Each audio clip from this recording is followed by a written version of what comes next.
In this video, I'm going to teach you how to apply tattoo with a technique that is going to be useful for you to apply all sorts of different things. We'll use a 2D graphic and apply it to a 3D form. We'll also play with the lighting and understand the lighting of our shape to make sure that the element that we're adding to it are looking more realistic.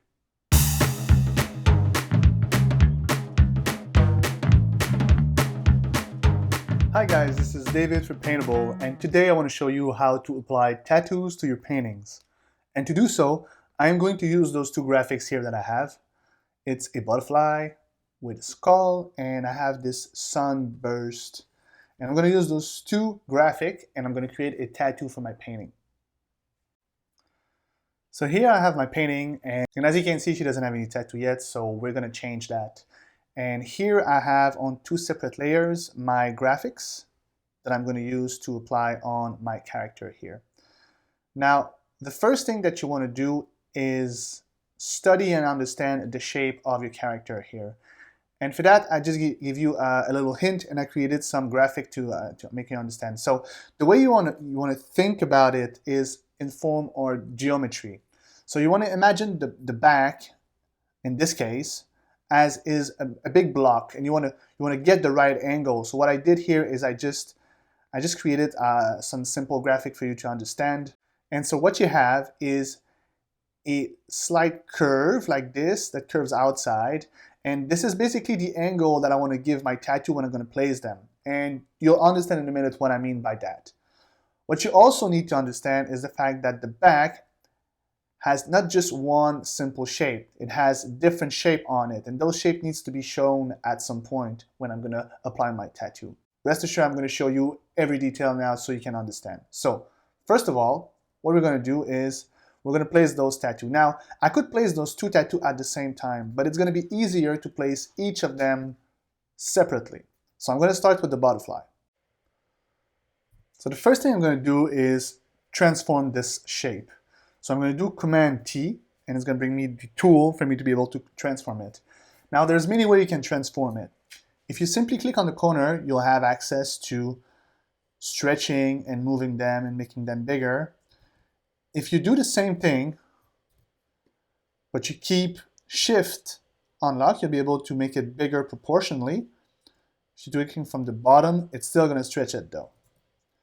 You can also click on each corner and then press Command, and you can see now it's changing to an arrow, and that's going to give me the opportunity to use only one corner. So now you see I can move only one corner. Now if I press on one corner and press Alt, it's going to give me a mirror effect. So now the same corner at the extremity here is moving as well.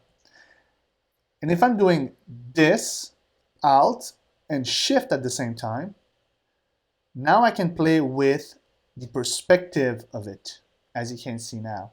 So it's looking like it's coming from over here, and it's bigger there. So I got like a perspective that goes over here in the horizon. All right, so now that we know all of that, we're just going to place that in the back in the right way. So I'm going to bring it to the back, and I'm just going to line the top of the butterfly with the middle of the spine, and I need to change the angle of the wing. So I'm going to click in the middle with Command. I'm going to use as well Alt, and that way I'll be able to move the mirror effect, the two wings, and get that angle that I need. Then I'm going to click on the upper right corner, and I'll click on Command Alt Shift to bring back that perspective. And then I'll take the middle here, and by clicking on Alt only, I'm just going to bring back everything like this. From there, I'm just going to replace the middle. So I'm going to click in the middle point with Command and just bring that corner here. And I'll do the same thing with the top one. So right now, the butterfly looks a little bit more like it's from there. Now I'm just going to replace it a little bit, just like this. And the only thing that I need to do now is to change the roundness of it. Right now it's really rigid, and the back is round here. So I'm going to click here on the warp tool. Now the warp tool is going to give me the opportunity to change the shape a little bit more. So as you can see on the warp tool, I got 9 squares, and the 9 squares I can move. I can also move each corner. So I can move the square, I can move the corner, and I can also move those little handles here.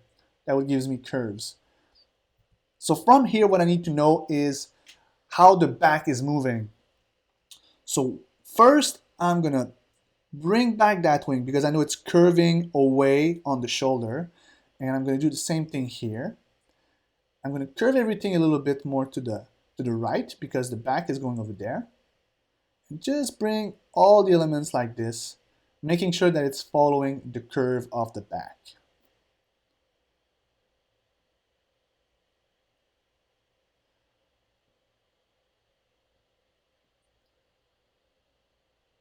That seems okay to me. So when you're happy with the result, you simply have to hit enter. And now we have something that is fitting to the back. Now the only thing that I have to do now is to make sure that the wing is cut. And for that, I'm going to use a mask. So I'm going to click on the mask icon and it's going to bring a mask. And from here, with in brush, I'll paint black and I'll be able to mask the wing here.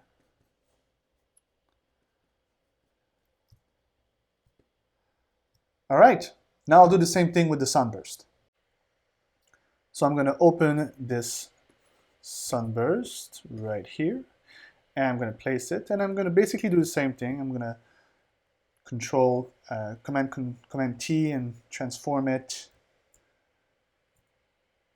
to get the same proportions.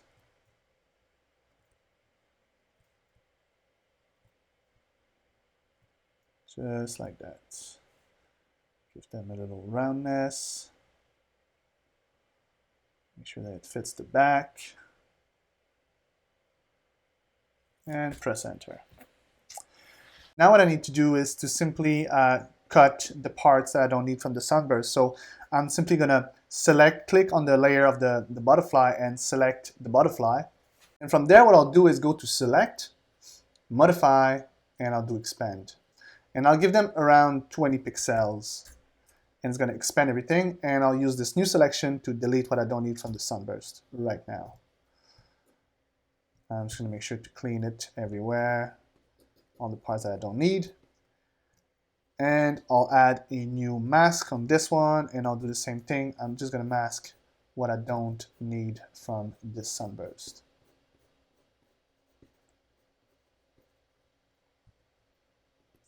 I'm going to use a saffron brush here to just take out the sunburst a little bit. I don't need that much. There we go. All right. From here, what we'll do is we'll make sure that it doesn't look like it's just stamped on her and it's actual tattoo. Okay, so first thing I'm going to do is I'm going to make sure that they have the same color. And to do so, I'm going to create a group, which on the group, I will add an effect. So I'm going to click on effects here and I'm going to choose color overlay. Now this layer style is going to appear and the color overlay, the default will be gray. I'm going to click on that gray and I'll be able to change it. But before I'm going to do that, I'm going to put those two tattoos and I'm going to put them in my group. So now everything is in one group. And I'll add the color overlay. And as you can see, it gives the colors of everything that's in the group. So now I can actually change it. And I probably want something that it's a greenish, darkish, tattooish color. Something like that. That seems already a better color for that.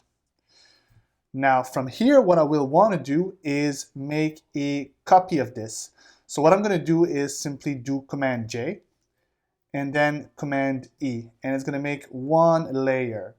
So right now I had my group, which have my two tattoos in it, but what I'm going to use is this new layer with the whole tattoo on it. And that way I'll be able to add effects to those two at the same time. And the first effect that I want to add is some blur.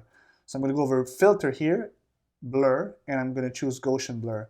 And I don't want to add too much here. Something between 1 and 2 should be fine. I think that 1 is enough here.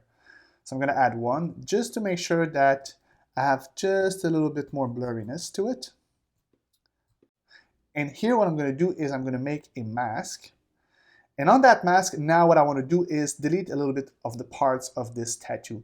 Now we remember that the back has different shape, and it's going to be here that we need to actually show that. So I'm going to paint on the mask with a soft round brush at all the places that there's much light. Because where there's going to be light, the tattoo is going to be more pale. So I'm just going to paint a little bit just to add a little bit more 3D shape to this. So everywhere there's more light, I'm just going to delete it a little bit. And that way I'll be able to show the form of the back.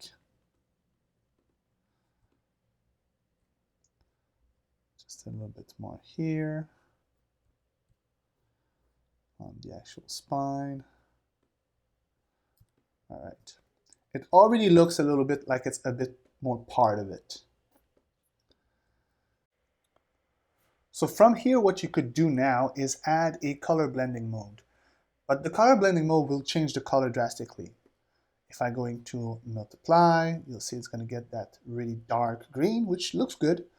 If I go to color burn, then it's going to be almost pitch black, and that looks good as well. It is really up to you to find a color blending mode that match. You could also keep it to normal and just decide to paint a little bit more on it and to find some details.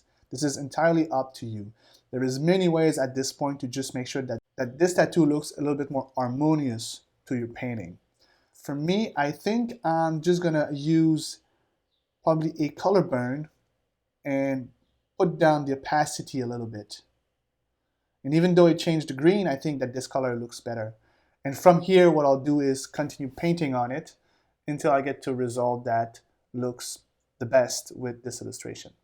And that's all for today, guys. I hope you find this tutorial helpful. And please, if you like this tutorial, feel free to let me a comment in the comment below this video, or like, or share, and stay tuned for more tutorial. And as usual, happy painting.